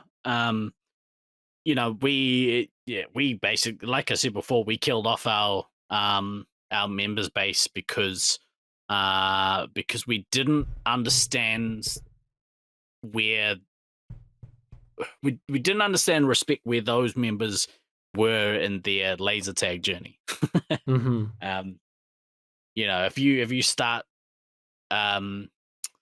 if you throw them in the deep end, you'll get some players that will swim, but not nearly as many as you kind of need to like have a flourishing members base. Yeah. There's Um, another tip I wanted to throw in for not killing a members base that's related. mhm, It's skipping the steps of integration that we've talked about in this video. mhm. Like, if I have a friend who's never played more than just a couple games of tag in their life, I don't think I should bring them right to our members' night. I think it'd be better for them to start off I playing agree. on the Friday and Saturdays and get the basic muscle memory to even compete with our members. Yep, Because when you I throw them into wholeheartedly agree. Space Marines and it's so overstimulating to them. They don't know what to Yeah, do and they put up all these negative scores. They feel like they're being the reason their team loses and then they don't come back. yeah, and I had a friend of mine who came down like he was like, hey, look, I'm looking for stuff to do on a Tuesday night. I was gonna play indoor netball, but I saw that you play laser tag. I was kind of interested. I was like, that's awesome, man. You should come along. And he lasted about a month, and then was Ah, like, hey, dude, I'm out. There's only so many times I can take having grown men yell in my face. yep. I was like, it's a real shame. It's a real shame. But like most of the time, you don't get the feedback. You just don't see the person ever again. And Mm-hmm. it's such a shame because could have been somebody to play on a regular, and instead they're like, no, thank you. Too many angry people. I don't need this. Yeah, um, absolutely. but yeah, you're right. If you don't have that, if you haven't built that fundamental foundation of enjoying laser tag in a player, then they probably aren't going to last. Um, again, like the reason the reason I started playing was because I fell in love with um laser tag in general and also the Mm-hmm. people. So yeah. Um, I don't know. One thing I don't know if we touched on was toxic ownership. Oh, go for it. Um, I don't think we have. I, there's there's not too much to say about it because if you have toxic ownership, there's not a whole lot you can do. Um, Toxic ownership of any business is going to kill that business. So Yeah. if your ownership are involved with your laser tag site and they are shitty people, unfortunately, your site won't probably last. And if it does, it probably won't um, flourish in the way that we as members would like it to. They're probably okay with just having their having um, birthday parties and stuff. And you know, like I said earlier, um, back in the day, it was people wanted to play laser tag because I think video games weren't, you know, obviously where they are now, where you can jump on and be immediately connected with people who love that game. Um, Hmm. Back in the day, it was enough for them to just kind of sit back and watch money roll in. But I think ownership now has to try harder to bring that business in. So you see a lot of businesses fail because of bad leadership. Yeah, there's not a Yeah. whole lot you can do about it, unfortunately. Just something that will definitely kill a site. But like, what can a member even do in that situation? Like, some cities don't even have a Laserforce site. So if you have one, it might be Hmm. one of the only ones you could even possibly travel to on a weekly basis. And if the site owner is toxic, let's say you are determined to make it work, what do you do? Honestly, I don't know. If anyone out there knows, please let us know. There's Okay. we Well, I are we wanted are to really ask you, lucky in but Auckland because well our ownership, our new ownership, thankfully is mhm, awesome. Um, yeah. and they actually are like, you know, motivated to to growing their regular membership.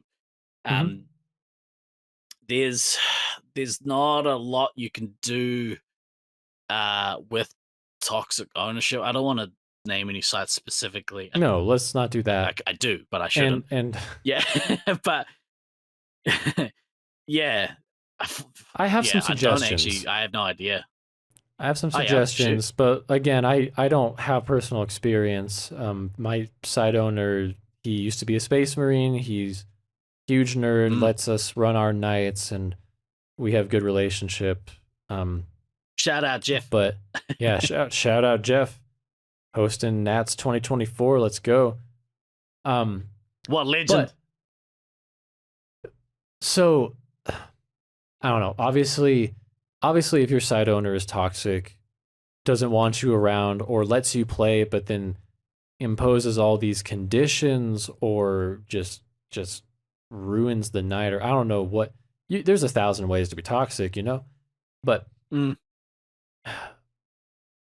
I guess you want to make members nights as beneficial to them as possible. Something I know that if you think Jeff is cool now, I'm gonna publicly say something really cool about Jeff here on the pod. Before Jeff was the owner of Love Owns Laser Tag, it used to be called Laser Tracks, and it was owned by some other guy, and he wasn't doing much at all to make the Mm. site run. He was the kind that just kind of Mm. wanted to watch the money roll in. And he didn't want to host a members night. And Jeff and a few of the other adult members, I'm not quite sure who they were, but thank you. They would basically slip him a couple $100 every week to rent out the place for us, and we all still had to pay a members Wow. night fee. Yeah. But, but like they had to give him extra money just to let us play members nights. Mm-hmm. And at the end What of the day, legend? yeah, seriously, at the end of the day, people do things that benefit them, like I said earlier. Mm-hmm. And if the site owner is really self-interested, I guess just try to find out what it is that is rewarding to them. If it's just the money, Mm. you might need to straight up make it worth their while financially. But hey, And that could be that's difficult. yeah. Well, Seriously. I was gonna say that's probably the easier thing to fix. Money is one of those Yeah. things that if that's the only barrier, it's potentially not the worst barrier in the world.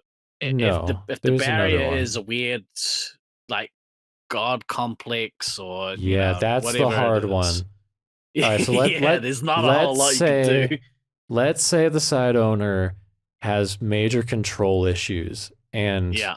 I don't know, maybe their reward for running the site is that they get to be in they have something you want and they love holding it over you.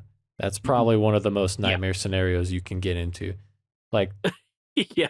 on it, like I'm being really honest here. If that were my only option for playing laser tag, I probably would just go try volleyball or something else instead. Straight up. Yeah. Like that I hear shit's disc not worth golf is my fun. time. Yeah, disc golf. That's not worth my time. Like that would be horrible.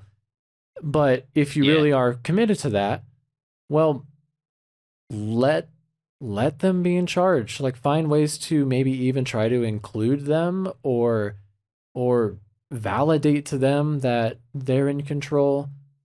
And if you feel like it's coming down to they need to change or their membership is going to leave, maybe one person or a few of you be brave enough to have a one-on-one sit down with the owner. And their response to that sit down might be, okay, then you can leave. In which case, then you got to go. But you can't go in making an ultimatum like that unless you're willing to back it up, you know? Like if you're going to leave anyway, you might as well see if you can make some kind of a deal happen. I don't know. It's really tough.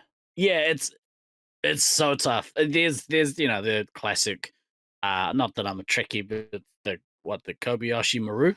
Is that the I'm the actually not a Trekkie scenario? either, but I know it's a famous reference. I'm gonna say that's definitely the term. So that classic no-win Kobayashi Maru scenario. Yes. It is a training exercise in Star Trek to test the character of Starfleet Academy cadets in a no-win scenario. That's right. I googled it. Both of us know. Yeah, we know that without googling. But we unfortunately there are those scenarios where it's just not an option, and then unfortunately for you, if you might not get a like if you're one of those like legacy sites that have had memberships in the past but currently don't because of whatever reasons, then maybe your only recourse is okay, I get to maybe travel once or twice a year to see other memberships and other sites and other member bases, but obviously that's not conducive to growing or forming a members base at your home site, and maybe that's just not something you could do. Or if you've got the money, go start your own site. That's the real answer. Yeah, put them out of business. It's gonna happen at some point. Man. All right, man. Can I move on to another question? 100%. Who should lead a member base? So I think that you need a representative from both sides. So you need a representative from the staff, and if that's a staff member or ownership, either way, and you need a person with some people skills that is a member. Doesn't have to necessarily be the best player there. Person with people skills go a long way to help. If you don't have one of those, then whoever the nicest one is, pick the nicest person. But it needs to be, like I said, somebody who can develop personal relationships with other people. Right. And I think it's maybe like a 60-40 split towards staff being 60 and the player being 40%, because without, and this is to initially grow your members base, without staff or without ownership really driving people to different nights depending on their skill levels, or like encouraging people to come back on regular nights, without somebody there who's there all the time, it's too hard to drive. Like sure, yeah. somebody asked me recently, hey, why don't you just go down and like be there on the weekends and stuff to grow it? I'm like, I'm close to my 40s, Like, I can't be that old guy hanging around at a laser tag site being like, hey kids, come and play with me on a Monday night. I can do Like, it every now fair and enough. again. Hmm. But yeah, I'm sort of, I can't be that guy personally. So yeah, I don't know, somebody young and nice. Yeah. No, those are honest truths that like I said, the main archetype of a recruit is going to be someone in their teens, someone early 20s, and we get people outside of that all the time. We've had Mm, elementary schoolers wanting to play. Some game modes are appropriate for elementary schoolers, some not. Um, and we've had people in their 30s, 40s, 50s, 60s come try Space Marines, and it's been awesome. yep. It's totally valid no matter what age you're playing to come play. But Hmm. you're right. It should probably be someone who's a little younger doing the recruiting, just to make sure that the wrong Yeah, message doesn't get across. yeah, it can be. You don't want to be the creepy dude, and it can easily be like you want to make sure the site is um still like a family place. Mm-hmm. Inside a laser tag arena is often dark and low light situations, and parents want to make sure that their kids are in a safe space. Absolutely. Um, so having a middle aged man hanging out, it's Yes, just and that sometimes it's not the best look. no, we're just being honest, and this is not calling out Yeah, anyone as being a danger like that in particular, or saying that if you are yeah, older, that is who you are. But these are just realities of the world we live in, and it yeah, will help grow the site to have younger people helping to recruit, and those are real yeah. concerns you brought up. Especially, if like I know a lot of in the past, a lot of um the staff that I've seen at laser tag sites are like, you know, like either teenagers like in their later teen years, or like peeps in their like early 20s, and that's kind of that age bracket that like a 14 or 15-year-old might like see a staff member who's that age and look at them as like an older sibling, you know. Yeah, um yeah. yeah, so that's kind of a good age for your staff to be, to actually be like recruiting people to come to these nights. um yeah.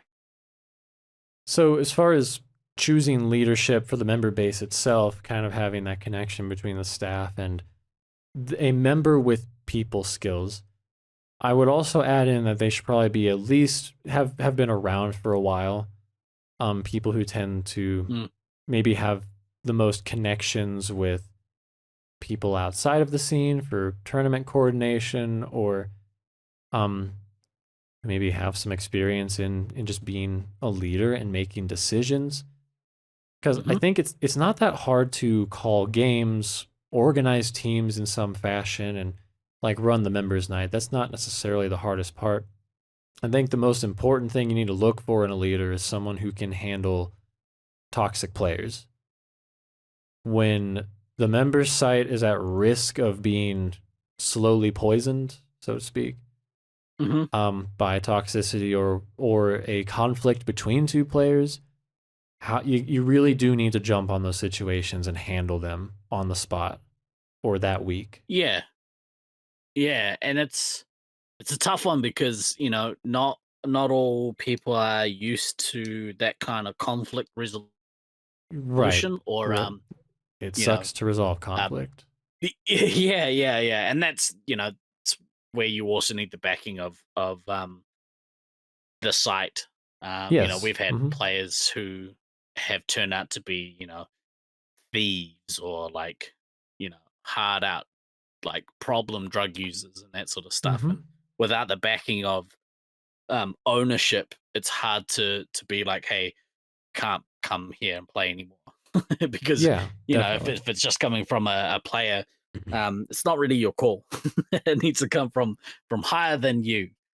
Maybe Hmm. not Jesus, maybe somewhere in the middle between you and Jesus, somewhere in the middle there. Yeah, amen. Yeah, Yep. It will never be a player's responsibility or privilege to ban another player from a site, but exactly.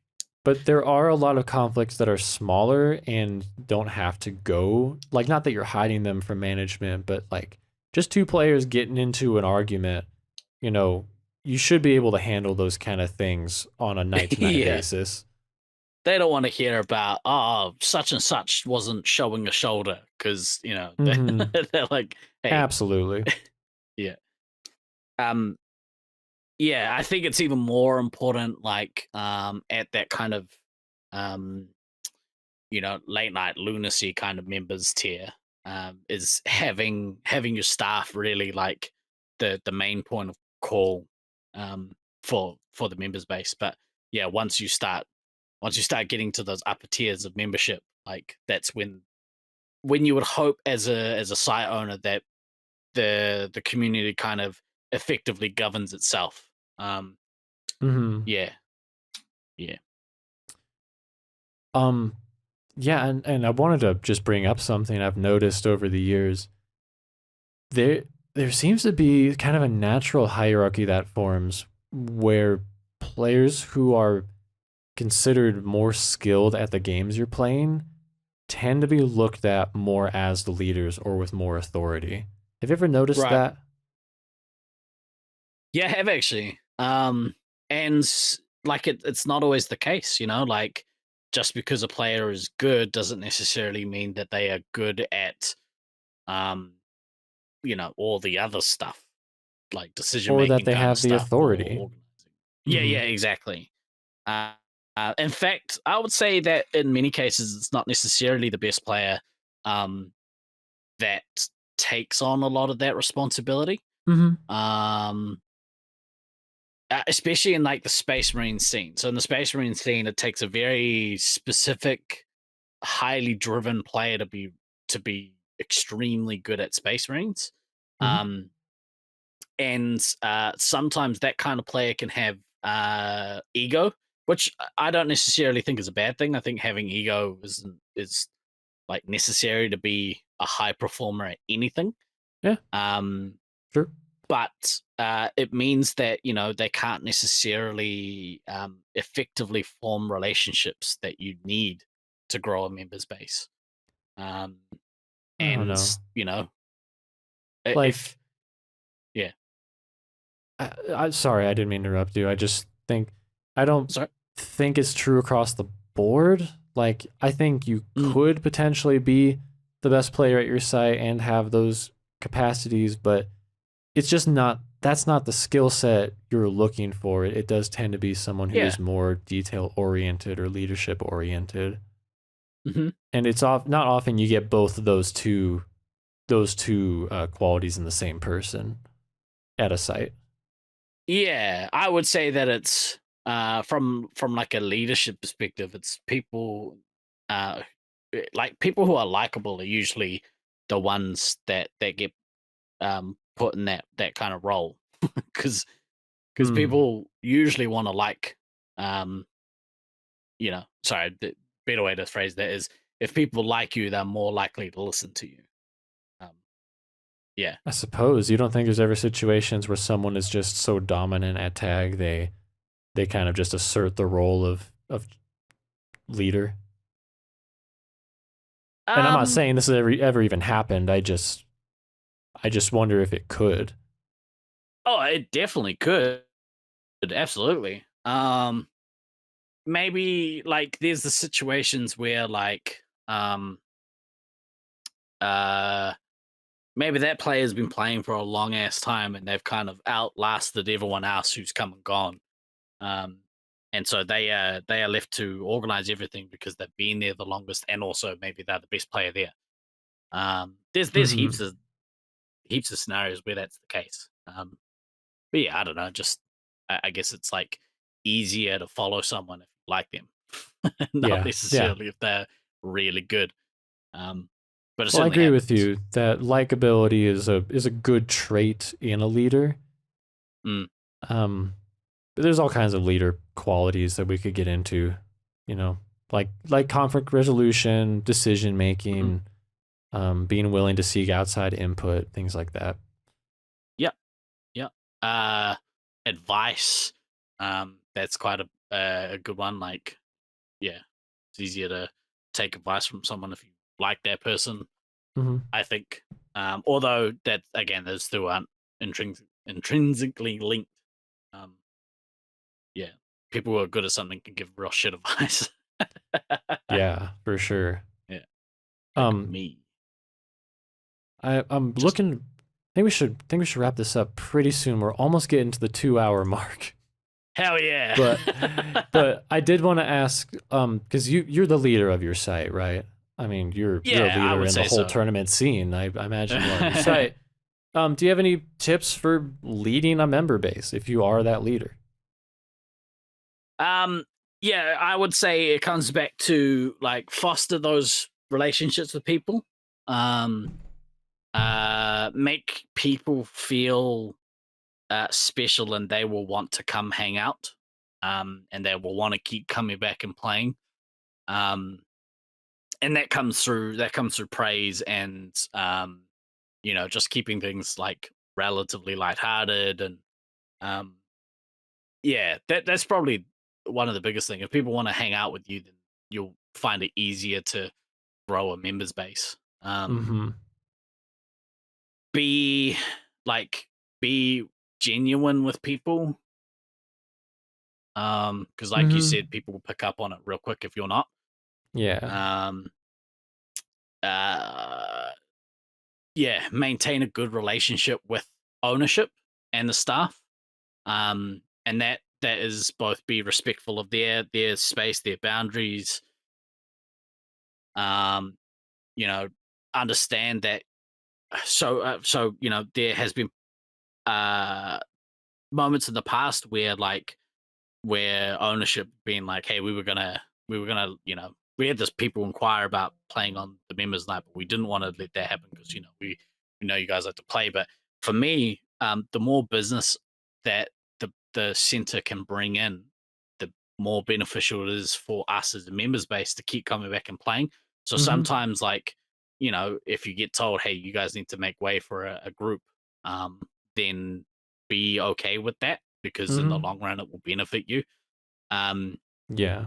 but on the flip side, like if that happens too often, then maybe you need to readdress like, okay, well, clearly this night isn't working. What else can we do? Um, yeah, I think those are some good places to start. Yeah. Those are good tips. I want to expand on just having that good relationship with the staff and the management. Mm, Um, there was a time about 5+ years ago with my site, back when I was the site leader too. We were starting to have a bit of an attitude with the staff. Um, they would sometimes, understandably with them being a business, sometimes other people outside of our group would come in and they would have a busier night and they wouldn't mm, block off every single game for us. Like we would lose a game or two hmm to the public.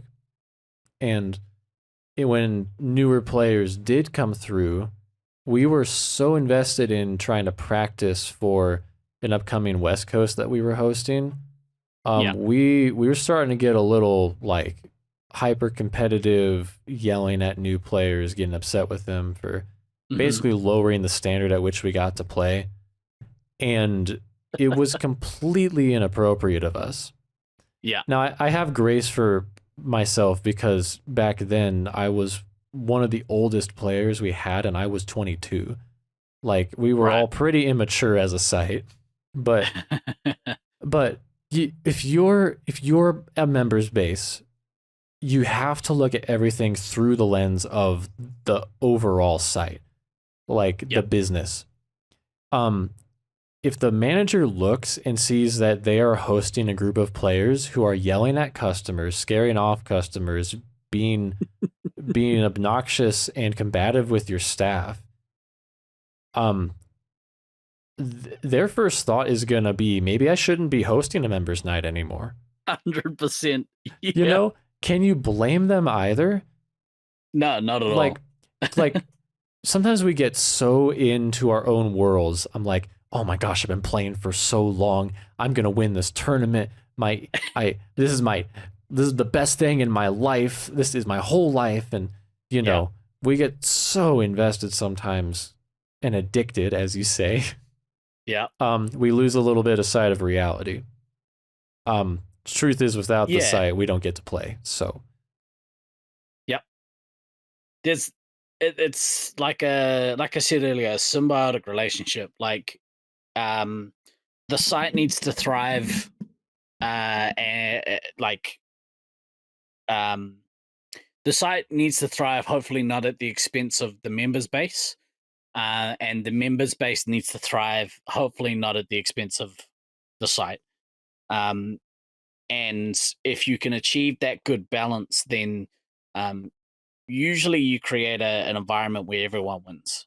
And that's the goal. The goal is, yeah, that's the goal. And I suppose, you know, in your guys' situation, it that's when you will hopefully have either a staff member or ownership or a player who's, maybe a little more seasoned, if you're lucky, who will be able to identify that kind of behavior and hopefully put a stop to it. mhm. Um, or yeah, or at least, curb it somewhat, because yeah, that'll, you know, pissing off ownership will kill a members night real quick. Real quick, yeah. Real quick. We should have listed that first on what kills a member base. You probably actually like I remember like at my worst, and I sort of had learned from a lot of this stuff, but at my worst, I remember breaking a phaser. Oh, Um that's like one of the seven deadly sins of laser tag. oh yeah, 100%. Like I'm surprised because I wasn't the only one who had an instance where equipment or the site was damaged. And it didn't happen a lot, but it certainly happened on a couple of occasions. And I think part of the reason when I did it, I got so mad in a game that I hit my phaser against one of the walls Mm-hmm. inside the maze. Don't do that, kids. That's terrible. Um, and when I did it, the entire front of the phaser shattered, and the rubber bit popped off, and then a lot of the plastic cracked up the shaft of the gun. And I immediately was like, "Oh no, I've effed up. that's that's so bad."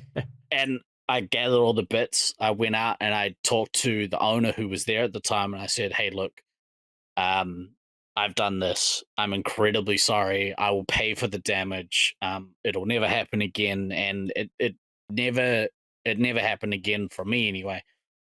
But I think if like in a lot of cases, um, if someone does something that extremely bad and doesn't then make amends immediately, um, like you said, that's one of the seven deadly sins. That's probably going to get members night cancelled. And not only have you lost it for yourself, but you've just ruined it for the entire member Everyone space. else, exactly. Yeah. Fortunately, I didn't ruin it, and fortunately, the owner at the time, I'd sort of been playing for long enough that he was obviously annoyed. But we worked on a solution that was beneficial. So um, yeah, don't damage the site, don't damage the equipment. Man, that is such a So good bad. lesson. I Yeah. mean, I'd love to wrap up by asking what is one thing you want players to take away from this discussion. That's a good lesson. Like, is there any That's one a good more? lesson. Is there any one more thing that you think would be a good like final takeaway from all of this? Um, I would say, uh, if you're trying to build a membership, um, try and make it advantageous for everyone involved. Probably yourself last. Um, Hmm. but yeah, achieve that symbiotic relationship with ownership, with the other players, with the general player base, and you'll probably find that it's very fruitful for you. The outcome will be very beneficial for you just by default. Um, yeah, so try and make it as advantageous as you can for everyone involved. That is beautiful. I love that. Yeah, think about Thanks. yourself. That is not advice people like to hear, but it's so true. Yeah, yeah. And Also, poison. Yes. yeah. Yes. Ah, poison for the other players, not me. I'm thinking That's about right. Yeah, myself not less. us. That's hmm right. Yeah, it's yeah. I'm not selfish. That's right. I'm just doing what Guy Next Door said to do. That's right. Well, I have a takeaway as well, and just this concept of sometimes you do things to protect your site, um, rather than protecting individual players. One of the hardest decisions that we've ever had to go through as member bases is choosing when to have a consequence for a player or even a ban for a particular player. Mm-hmm. And sometimes when we think about being, kind and merciful and loving, some of these things that we've talked about throughout this episode, it's tempting to try to have a lot of grace for some players and give them second chances. And in Mm-hmm. your case with the phaser, like you got that second chance clearly and Yep. you were able to prove right and improve. And that's a beautiful part of this game. Being a member can act, like I said, it helped me learn to be an adult. Mm-hmm. I got to make lots of mistakes, learn life lessons, etc. However, sometimes the most loving thing you can do is actually to enforce consequences, set boundaries, and ban certain players. Mm-hmm. Because sometimes by protecting one player, you are hurting the rest of the site. And the last thing you want is to get members night canceled. That's Yep. kind of like the ultimate thing. So whatever it takes to make sure that doesn't happen, that's the most loving thing you can do for your site. Yeah, I'd agree. And it's often like tough because if you are scrambling for numbers, like if your membership numbers are in a lull and Oh you're yeah. scrambling, it's hmm often yeah, like way harder to make those calls because you kind of, reliant on everyone you can get, but um maybe there's a reason why you're going through that lull. Yeah, maybe there's a reason. You're right. Yeah. Look, Yeah. there was a time shortly after COVID when Loveland was getting about 4 to 6 members a week, and they played a lot of dead aim. Yeah.